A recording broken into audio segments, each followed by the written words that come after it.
Hello दोस्तों, student परिवार में आप सभी साथियों का स्वागत है। साथियों, UP triple S C PET की तैयारी का रिवीजन लगातार चल रहा है। साथियों, अब बचे हैं कुछ ही शेष दिन, इसीलिए हम लोग अपनी तैयारी को बूस्ट करने के लिए बार बार किसी भी टॉपिक को बार बार रिवीजन करेंगे उसका, तो ऑटोमेटिक वो चीज़ें हमारे लिए सहायक सिद्ध होंगी। साथियों, आज बहुत ही इम्पोर्टेंट टॉपिक सेलेक्ट किया है हमने। आज हमने सेलेक्ट किया है जो टॉपिक वो है 1857 की क्रांति। साथियों, ये वो टॉपिक है जहाँ से क्वेश्चन बनते ही बनते हैं। आप देखेंगे कि कोई भी परीक्षा हो, 1857 के क्रांति से प्रश्न पूछा ही जाता है। इसलिए हम इस समय इस रिवीजन क्लासेस में हम उन्हीं टॉपिकों को सिलेक्ट कर रहे हैं जहां से अधिकतर क्वेश्चंस पूछे जाते हैं। साथियों, 1857 की क्रांति की बात करें तो 1857 की क्रांति में जो चीज़ें आती हैं उन्हीं को हमने सेलेक्ट किया। तो आइए स्टेप बाय स्टेप चीज़ों को देखते हैं। साथियों, 1857 की क्रांति में प्रतीक की बात करें तो प्रतीक के रूप में कमल और रोटी का प्रयोग किया गया था। उसके बाद बात करें कि 1857 की क्रांति के दौरान भारत में वायसराय कौन था, तो 1857 की क्रांति के दौरान भारत में वायसराय जो था वो कैनिंग था। साथियों, वायसराय शब्द की बात करें तो वायसराय शब्द का अर्थ क्या है, तो हम थोड़ा सा उसके बारे में जान लेते हैं। वायसराय के अर्थ जो है वो मुकुट के प्रतिनिधि से तात्पर्य है वायसराय का। साथियों, इसके बाद बात करें कि जब 1857 की क्रांति हुई थी तो हेडक्वार्टर क्या था, तो वो इलाहाबाद था। और इसके बाद प्रश्न बनता है कि 1857 की क्रांति के समय ब्रिटिश प्रधानमंत्री कौन था, तो ध्यान रखिएगा साथियों, वो पाम्पस्टन थे। कौन थे? पाम्पस्टन। और इसके बाद बात की जाए कि 1857 क्रांति के दौरान कौन से ऐसे भारतीय थे जो कि ब्रिटिश शासन की मदद किए थे, जिन्हें हम सामान्य भाषा में कह सकते हैं कि वो भारतीयों के साथ गद्दारी किए थे। साथियों, वो जो थे वो एक ग्वालियर के थे, सिंधिया घराना। दूसरे की बात करें साथियों तो इंदौर के होलकर थे। तीसरे की बात करें तो साथियों वो जो थे वो हैदराबाद के निजाम थे। साथियों, इसके बाद आगे पढ़ें तो देखेंगे कि इसकी शुरुआत की बात करें तो 10 मई 1857 मेरठ से इस क्रांति की शुरुआत हुई थी। साथियों, इसके शुरुआत के मुख्य कारण की बात करें तो शुरुआत का मुख्य कारण जो था वो इनफील्ड गन थी। इनफील्ड गन जो थी, इसमें चर्बी लगे कारतूस का इस्तेमाल किया गया और ये चर्बी लगे जो कारतूस थे इन्हें दांतों से खींच करके खोला जाता था, तब ये यूज किया जाता था। और इस चर्बी लगे कारतूस में गाय और सूअर की चर्बी का प्रयोग किया गया था। इस कारण से धार्मिक आहत पहुंची लोगों में। हिंदू समाज जो था वो गाय के चर्बी लगे के कारण आहत था और मुस्लिम समाज जो था वो सूअर की चर्बी लगे रहने के कारण आहत था। इसलिए इस विद्रोह का जन्म हुआ। साथियों, उसके बाद बात करें स्टेप बाय स्टेप कि ये कैसे कैसे कहाँ से शुरू हुई, तो सबसे पहले बात करें तो ये बहरामपुर में 19वीं नेटिव इन्फेंट्री जो थी वहाँ से इसके विद्रोह की शुरुआत हुई। साथियों, उसके बाद घटना 1857 की है, एक ही दिन की बात है। 29 मार्च 1857 में 34वीं नेटिव इन्फेंट्री बैरकपुर में भी, जो कि मंगल पांडे सिपाही थे वहाँ, उन्होंने अपने अंग्रेज अधिकारी मेजर ह्यूसन, ध्यान दीजिएगा साथियों, मेजर ह्यूसन को गोली मार दी, जिसके लिए उन्हें 8 अप्रैल 1857 को फांसी देगी। साथियों ध्यान दीजिएगा, 29 मार्च 1857 को 34वें नेटिव इन्फेंट्री बैरकपुर में मंगल पांडे ने अपने अधिकारी ह्यूमस, जो कि मेजर था, को गोली मार दी, जिसके लिए इनको 8 अप्रैल 1857 में फांसी पर चढ़ा दिया गया था। उसके बाद विद्रोह चलता रहा। आगे अवध रेजिमेंट ने विद्रोह जारी रखा। उसके बाद आगे देखेंगे आप तो घुड़सवार भी शामिल हुए 24 अप्रैल को।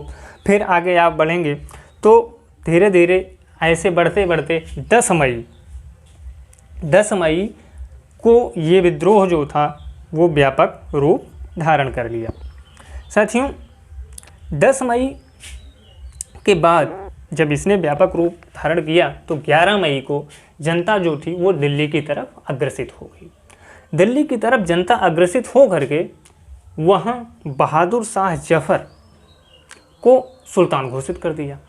अब बहादुर शाह जफर को सुल्तान घोषित करने के बाद ब्रिटिश शासन व्यवस्था जो थी वो आक्रामक हो गई। अब इसके बाद वो धीरे धीरे जहाँ जहाँ आंदोलन विकराल रूप धारण करता था वहाँ ये अंग्रेज अधिकारी जो थे उस आंदोलन का दमन कर देते थे। साथियों यहाँ से प्रश्न पूछा जाता है कि कौन सी जगह से कौन से लोग आंदोलन का नेतृत्व किए थे। तो साथियों इन चीज़ों को हम देख लेते हैं बारी बारी से। चीज़ें हमने सेलेक्ट की है जहाँ से प्रश्न बनते हैं। साथियों अगर बात करें बहादुर शाह जफर की तो बहादुर शाह जफर ने 1857 के क्रांति में जहाँ से नेतृत्व किया था वो दिल्ली थी। और ये डेट की बात करें तो ये 11 और 12 मई में। इसके बाद प्रश्न पूछता है कि दिल्ली में 1857 के क्रांति का दमन किस अंग्रेज अधिकारी ने किया था। तो साथियों याद रखिएगा ये हडसन था, ठीक है ना। इसके बाद बात करें कानपुर में तो कानपुर में क्रांति का नेतृत्व नाना साहब ने किया था। अच्छा, नाना साहब 5 जून को इनके पेंशन रोक देने की बात थी, इसलिए इन्होंने इस स्वतंत्रता संग्राम में एक्टिव भूमिका निभाई और इनके आंदोलन को दमन करने वाला जो अंग्रेज अधिकारी था वो कैंपबेल था। इसके बाद आप देखेंगे बेगम हजरत महल थी। ये 4 जून में लखनऊ में इसका क्रांति का नेतृत्व किया था। उसके बाद रानी लक्ष्मीबाई की बात करें तो रानी लक्ष्मीबाई ने झांसी में इसका नेतृत्व किया था। उसके बाद आप देखेंगे मौलवी अहमदुल्ला खां ने 1857 की क्रांति का नेतृत्व जो किया था वो जगह थी फैजाबाद में इसका नेतृत्व किया था। और इसके यहाँ के दमनकारी अधिकारी जो था वो जनरल हेराल्ड था। उसके बाद बात करें कुंवर सिंह, ये जगदीशपुर बिहार में इन्होंने अप्रैल में आंदोलन का नेतृत्व किया था। साथियों जो टॉपिक्स आप देख रहे हैं ये बहुत ही इम्पोर्टेंट्स हैं। साथियों अगर ये चीज़ें आपको पसंद आ रही हैं तो वीडियो को लाइक ज़रूर कीजिएगा। आगे देखते हैं साथियों, कुछ चीज़ें बची हैं जो उसमें आप देखेंगे कि विद्रोह कहाँ से हुआ था और विद्रोह में होने के बाद विद्रोह को किसने क्या कहा था, ये चीज़ें आती। तो आइए स्टेप बाय स्टेप इन चीज़ों को देख लेते हैं। अगर देखेंगे तो अलग अलग कुछ अंग्रेज़ों ने इसके बारे में अपना अलग मत दिया, अलग चीज़ें कहीं, कुछ आपके भारतीयों ने भी, स्वतंत्रता संग्राम सेनानियों ने भी इसके बारे में अपनी अलग मत और अपने अलग चीज़ें दी, अलग चीज़ें कहीं। वही स्टेप बाय स्टेप हम देख लेते हैं। जैसे सर जॉन लॉरेंस एंड सीले, यदि अंग्रेज अधिकारी थे सर जॉन लॉरेंस और सीले, इन्होंने इसे सैनिक विद्रोह कहा था। साथियों इन्होंने इसको क्या कहा था, सैनिक विद्रोह कहा था।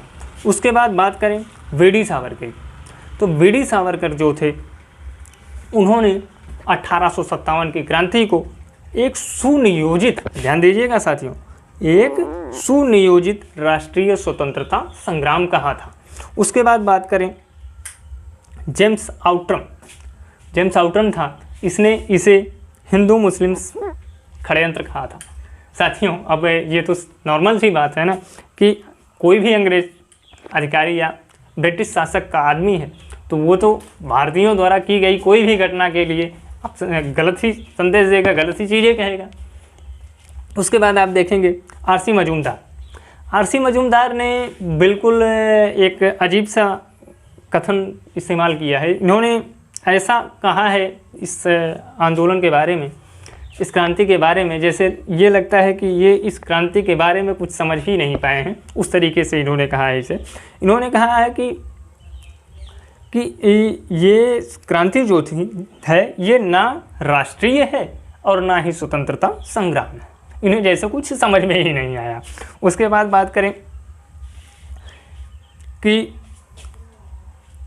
ये 4 चीज़ें थी, महत्वपूर्ण चीज़ें जो थी, इन 4 लोगों के कथनों को हमने देख लिया। उसके बाद क्वेश्चन बनते हैं कि जो ये क्रांतिकारी थे जिन्होंने 1857 के नेतृत्व में अहम भूमिका निभाई थी, तो इनको जब दमनकारी अधिकारियों ने आंदोलन को दमन किया तो इन लोगों को पकड़ करके एक विशेष स्थान पर भेज दिया गया।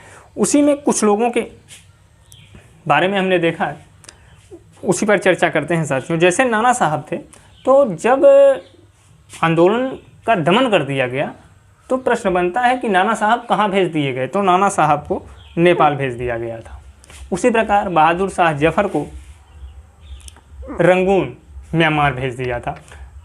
और अगर बात करें, एक प्रश्न और बन सकता है साथियों कि 1857 की क्रांति के दौरान यूरोपीय और भारतीय सैनिक जो सेलेक्ट होते थे इनके बीच का अनुपात क्या था, तो ध्यान रखिएगा साथियों, वो 1:6 था। ये चीज़ें इम्पोर्टेंट हैं, इसलिए स्टेप बाय स्टेप एक एक चीज़ें ध्यान रखिएगा। निश्चित रूप से ये आपके एग्ज़ाम में महत्वपूर्ण भूमिका निभाएंगी। साथियों एक प्रश्न बनता है कि ऐसा कौन सा गायक था जो कि 1857 की क्रांति को देखा था।